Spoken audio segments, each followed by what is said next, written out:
HRA অর্থাৎ বাড়ি ভাড়া ভাতা নিয়ে গুরুত্বপূর্ণ নির্দেশ কলকাতা হাইকোর্টের। কি বলা হয়েছে এই নির্দেশে? চলুন বন্ধুরা দেখে নেওয়া যাক। আপনারা জানেন যে যদি দুই স্বামী স্ত্রী সরকারি চাকরি করেন তাহলে সেক্ষেত্রে 12,000-এর বেশি বাড়ি ভাড়া বা এইচআরএ ড্র করা যায় না। কিন্তু যদি স্বামী অথবা স্ত্রী একজন সরকারি চাকরি করেন, অন্যজন বেসরকারি বা প্রাইভেট চাকরি করেন, সেক্ষেত্রে এইচআরএ ভাতা কাটা যাবে না। অর্থাৎ আগে যেটা কাটা যেত সেটা এখন কাটা যাবে না। কি বলা হচ্ছে? স্বামী স্ত্রী উভয়ে কর্মরত হলে দুজনের একজন যদি বেসরকারি প্রতিষ্ঠানে চাকরিরত হন তাহলে অপরজনের হাউস রেন্ট অ্যালাউন্স বা বাড়ি ভাড়া ভাতা বন্ধ করতে পারবে না রাজ্য সরকার। স্বামী বেসরকারি প্রতিষ্ঠানে চাকরিরত, এই অজুহাতে এক শিক্ষিকার হাউস রেন্ট অ্যালাউন্স বন্ধ সংক্রান্ত মামলায় স্পষ্ট জানিয়ে দিল কলকাতা হাইকোর্ট। এই ধরনের পদক্ষেপ আইনবিরুদ্ধ বলেও জানিয়েছেন বিচারপতি বিশ্বজিৎ বসু।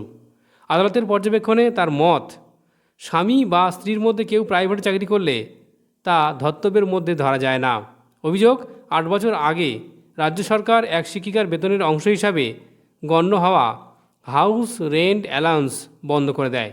শিক্ষিকা রাজ্য সরকারের শিক্ষা দপ্তর সহ রাজ্যের বিভিন্ন বিভাগে আবেদন জানালেও তা গ্রহণযোগ্য হয়নি। তাই বাধ্য হয়ে হাইকোর্টের দ্বারস্থ হন তিনি।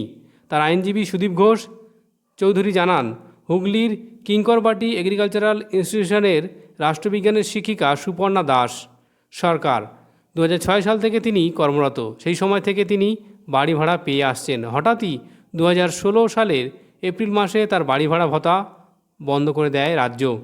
দীর্ঘদিন বন্ধ থাকার পর হাইকোর্টে দ্বারস্থ হন তিনি।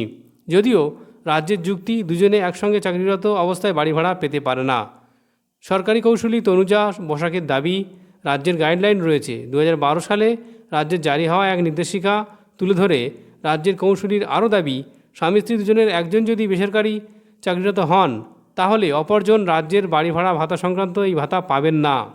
পাল্টা মামলাকারীর আইনজীবীর দাবি ছিল, এ নিয়ে আগেই হাইকোর্টের বিচারপতি শেখর ববি সারাফের নির্দেশিকা রয়েছে, তারপরেও রাজ্য তা মানেননি। বহু সরকারি চাকরিরত বাড়ি ভাড়া এভাবে বন্ধ করে রেখেছে রাজ্য সরকার। রাজ্যের এই সিদ্ধান্ত বিধি বহির্ভূত। বর্তমানে রাজ্যের জারি করা এই নির্দেশিকার কোনো অস্তিত্ব নেই।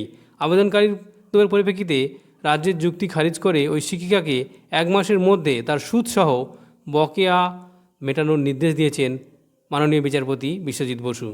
অর্থাৎ এই রায়ের ফলে কিন্তু অনেকেই তাদের এইচআরএ যেটা কেটে নেওয়া হচ্ছিল তা থেকে কিন্তু রেহাই পাবেন।